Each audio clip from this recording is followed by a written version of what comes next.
김정은 북한 국무위원장이 오늘 북러 정상회담을 위해 러시아로 출발한 것으로 알려졌습니다. 푸틴 대통령과 무기 거래 문제를 논의하기 위해서인 걸로 추정되는데요. 그런데 김 위원장은 이번에도 전용 열차를 타고 출발했다는데 왜 항상 편한 비행기가 아니라 열차를 타고 갈까요? 김 위원장은 지난 2019년 4월에도 블라디보스토크를 방문한 적이 있는데요. 그때도 마찬가지로 열차를 이용했습니다.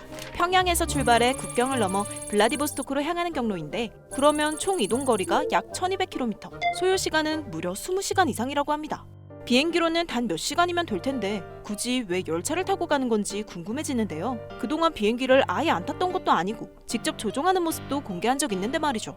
그 이유로는 몇 가지 추측이 있는데요. 먼저 첫 번째, 안전 때문입니다. 비행기를 탔을 경우에 요격당하면 끝이니까 그거는 계속 북한은 김정일 때도 그렇고 되도록 안 하려고 했어요. 그리고 또 하나는 멀리 갈래도 근사한 비행기가 없어요. 중간에 기착도 해야 되는데 신형 비행기가 없어서 북한에도 최고 지도자를 위한 전용기가 있는데요. 이름은 참매 1호, 고려항공 소속 VIP 수송용 기체입니다. 문제는 이게 러시아도 아니고 러시아 전에 있던 소련제로 무려 1960, 70년대 때의 비행기를 개조한 거라고 해요. 참고로 이건 고려항공의 다른 비행기 내부 사진인데 보니까 불안한 것도 이해가 되죠.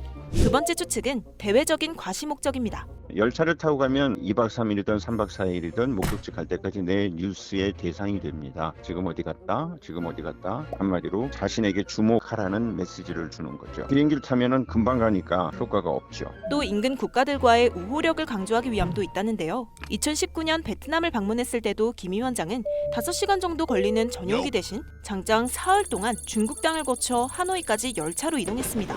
이런 열차 대장정 퍼포먼스를 통해 우리는 이렇게 끈끈해 라는 걸 대외적으로 보여주는 거죠.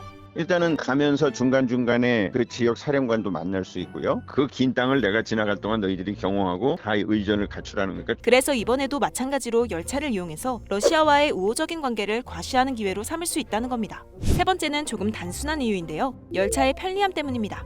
김 위원장이 타고 다니는 전용 열차의 정식 명칭은 태양호로 외관은 다소 허름해 보이지만 내부는 달리는 특급 호텔로 불릴 정도로 최고급 침실, 집무실, 응접실 등이 마련돼 있다고 해요. 그뿐만 아니라 인공위성 감시를 피하기 위해 적외선 흡수 코팅이 되어 있고 유리는 물론 바닥까지 방탄 소재로 제작돼 있어 폭발물이 터져도 안전하게끔 만들어졌다는데요. 아까 본 비행기랑은 사뭇 다르죠? 그리고 열차는 비행기보다 훨씬 많은 인원을 태울 수 있다는 장점도 있습니다. 그 외에도 북한 최고 지도자로서의 상징성을 보여주기 위함이라는 추측도 있는데요. 김정은의 아버지 김정일도 할아버지 김일성도 집권 당시 러시아를 방문했을 때마다 모두 비행기가 아닌 열차를 이용했었죠. 그러니까 열차를 이용한 정상회담 방식 그 자체로 김일성, 김정일 리더십을 연상케 하는 국내 정치적 효과를 누리려 한다는 겁니다. 이렇게 정리해보니 김 위원장이 비행기 대신 열차 이용을 고집하는 데에는 현실적인 이유와 상징적인 의미가 섞여 있는 듯 하네요. 약 4년 반 만에 재회를 앞둔 김정은과 푸틴. 아직 정확히 언제 어디서 회담이 개최될지는 알려지지 않았는데요. 양국 간 무기 거래 가능성에 국제사회의 촉각이 곤두선 만큼 과연 두 정상의 만남이 어떤 결과를 가져올지 지켜봐야 할 것 같습니다.